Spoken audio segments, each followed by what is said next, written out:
हमारे मुख्यमंत्री जी भी ऐसे ही हैं कि उनको बस अपने फेम से मतलब है। उन्होंने जनता के लिए केवल पैसे बांटने के अलावा उनके पास और कोई ये नहीं है, कोई सोच नहीं है कि जनता बिहार का विकास कैसे हो, बिहार के मजदूर बिहार में ही कैसे रहें। आप किसी कार्यालय में काम करने चले जाएं तो वहाँ पे किसी कार्यालय में आपका काम करने के बदले आपको लोग परेशान करेंगे, बार बार घुमाएंगे और बिना सुविधा से दिए आपका कोई काम होगा नहीं। नमस्कार, मैं मोनू कुमार, आप देख रहे हैं राजखंड लाइव। बिहार में चुनावी सरगर्मी तेज है और अनेकों विधानसभा में प्रत्याशी जो है अपना दमखम लगा रहे हैं। कहीं पार्टी के हैं तो कहीं निर्दलीय हैं और सभी अपनी उम्मीदवारी जो है नामांकन पर्चा भर चुके हैं। अब सभी लोग जो चुनावी रणनीति बना रहे हैं और जनता के बीच जाकर अपना प्रदर्शन दिखा रहे हैं और जनसंपर्क कर रहे हैं। इसी बीच हम पहुंचे हैं सीतामढ़ी जिले के 29 रुन्नी सैदपुर विधानसभा में। रुन्नी सैदपुर विधानसभा में भी कई एक पार्टी के उम्मीदवार भी हैं। उसी बीच एक उभरता हुआ चेहरा निर्दलीय उम्मीदवार के रूप में हमारे साथ मौजूद हैं और यह पहचान के कोई जो है वो नहीं है कि जो इनकी पहचान क्या है। आप अगर इस वीडियो को कभी देखे होंगे इनके चेहरे को तो ज़रूर पहचान जाएंगे। तो चलिए उनसे हम बात करते हैं, क्या कुछ जानकारी है, क्या कुछ चुनाव में आने का इनका मोटिव क्या है, वो हम इनसे जानने का प्रयास करते हैं। राजखंड लाइव में स्वागत है सर।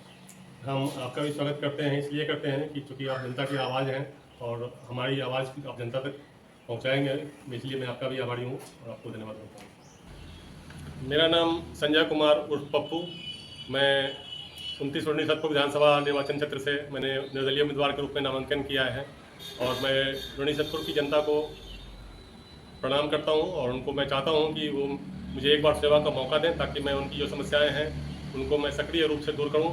और मेरा वादा है कि उन्हें मुझे चुनने पे कोई पछतावा नहीं होगा। मैंने पूर्व में वायुसेना की सेवा की है और सेवा भावना मुझ में शुरू से है और मुझे हर चीज़ का अनुभव है और मैंने इन अनुभव को मैं चाहता हूं कि यहाँ जनता की भलाई में मैं उसका यूज़ करूं, यहाँ की समस्याओं को दूर करने में यूज़ करूं, यहाँ की नौकरशाही पर लगाम लगाऊं, यहाँ की व्यवस्थाओं को दुरुस्त करूं, यहाँ की जल जमाव की समस्या है उसको दूर करूं।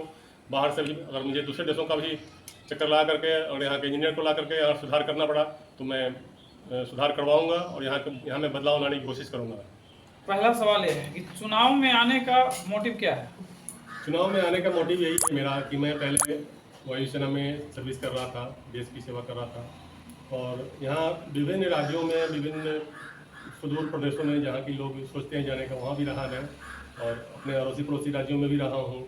और मैंने जब घर पे आया तो मैंने देखा यहाँ पे कि यहाँ की समस्याएं अलग तरह की हैं।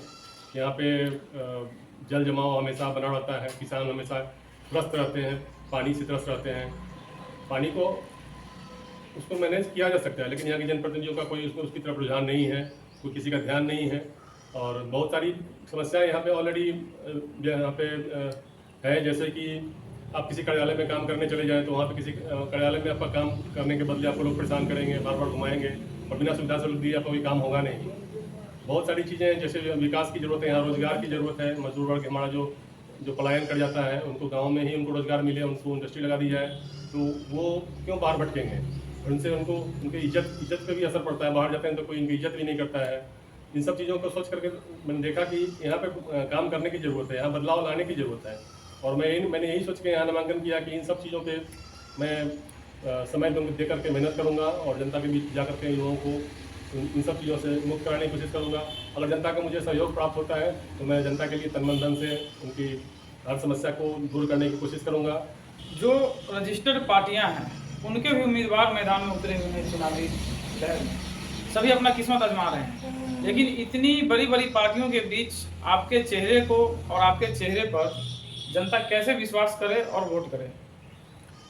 मैं जनता से वादा ही नहीं दावा भी कर रहा हूँ कि मुझे जनता ने अगर मौका दिया तो मैं, जैसे रजिस्टर्ड पार्टियाँ टिकट खरीदने पैसे देकर टिकट खरीदती है और चुनाव जीतने के बाद क्षेत्र की तरफ किसी का ध्यान नहीं जाता है, लोग ऐसे ही आते हैं और चले जाते हैं। जब चुनाव आता है तब उनको जनता की याद आती है।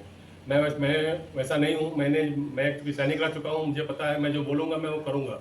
इसलिए मैंने जो वादा किया है या मैं दावा कर रहा हूँ वो मैं हमेशा उसको मैं सबसे फर्स्ट प्रायोरिटी में रखूँगा और जनता से यही प्रार्थना है कि जनता मुझे एक बार मौका दे कि मैं उनकी जो समस्याएं हैं उस पर मैं खड़ा उतरूँ और उनको मैं नमन करता हूँ और उनको अपने अपनी विचारधारा से उनको अवगत कराता हूँ। मैंने बहुत जगह घूमा है, मैंने देखा है, लोगों से मैंने बात किया है, मैंने देखा है कि हर तरफ ऐसी ऐसी अवस्था है लोगों की जहाँ बदलाव की बहुत ज़रूरत है।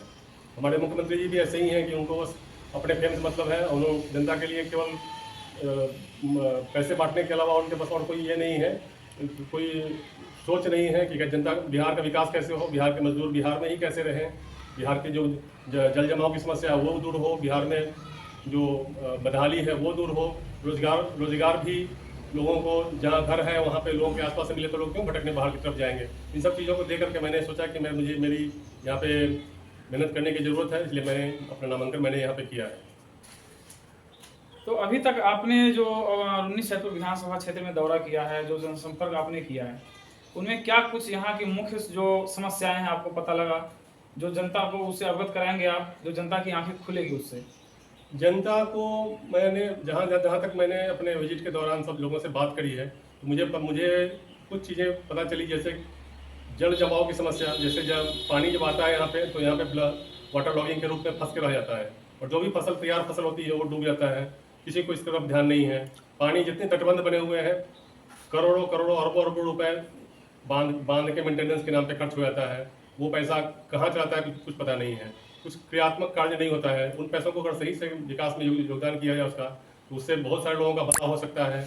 यहाँ पे जो सरकारी कार्यालय हैं, जैसे अंचल है, प्रखंड है, इन सब चीज़ों में भी, यहाँ जिला स्तर पर भी लोगों को जो कोई काम कराना होता है तो भटकते रहते हैं, लोगों को मतलब भटकाया जाता है जानबूझ करके नौकरशाही के द्वारा, और उनको कोई सहयोग नहीं किया जाता है। जो सुविधा उनको मिलनी चाहिए वो सुविधा उनको नहीं मिलती है, लोग सुविधा शुल्क लेना चाहते हैं, उससे उनको भटकाना चाहते हैं।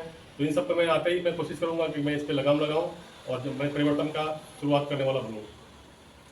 अंत में कुछ सवाल है कि अगर आप यहाँ से विजयी पाते हैं, जनता आप पर विश्वास जताती है, तो मुख्य रूप से पहला 3 काम ऐसा बताइए जो सबसे पहले और बेहद जरूरी है। सबसे ज़्यादा ज़रूरी है हमारे यहाँ जो जल जमाव की समस्या है, और वाटर कंट्रोल, वाटर मैनेजमेंट जो होना चाहिए उसकी ज़रूरत है। दूसरी है यहाँ पे रोज़गार की, स्वरोजगार की। जो हमारे मजदूर भाई हैं उनको उनके घर के पास, उनके ज़िले में, उनके आसपास में इंडस्ट्री मिले, उनको काम करने का मौका मिले, इस तरह का माहौल बनाना यहाँ पे बहुत ज़रूरी है। तो आप देख रहे थे राजखंड लाइव। इस बातचीत में क्या आपको कुछ खास लगा, इनके जो विजन है उस विजन में आपको क्या कुछ अच्छा दिखा, तो कमेंट करके कमेंट बॉक्स में ज़रूर बताइए अपनी राय कि जो पार्टी के उम्मीदवार हैं उनमें और इन निर्दलीय उम्मीदवार में आपको क्या कुछ इनका विजन अलग लगा है या सेम लगा है।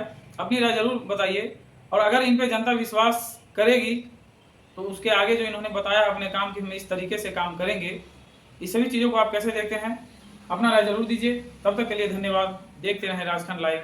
जय हिंद, जय बिहार।